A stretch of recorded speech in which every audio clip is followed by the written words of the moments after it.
Now, let's go to Broadcom. So, Okay. take a look at this. This is for March.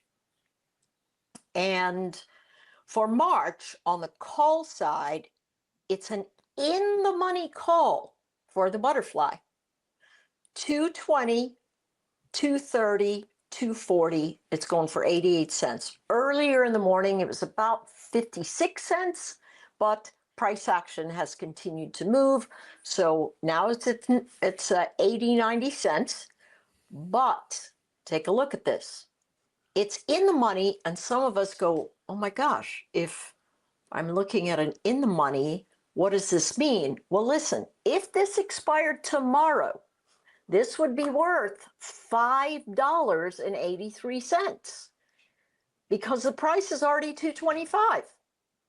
And so if we stare that down and we say, okay, let's say that it bounces but sort of chops around at that middle strike that's really important, we're going to make a ton of cash, literally a ton in terms of our multiple.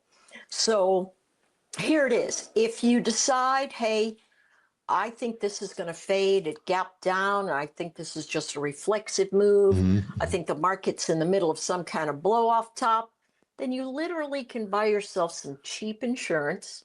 It's 38 cents, and it can pull you down into the range.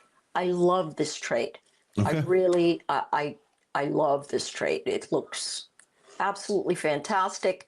As you remember, if you've been listening to me for a bit, folks, I'm liking the post-earnings trade because it gives me directional focus in terms of how traders are responding to price overall. So And here's the chart after all that. yeah. Loaded So right here's away. the Broadcom chart. Notice it dipped to 195. 170 is sort of that baseline support, and 180 is where the real bounce action should happen.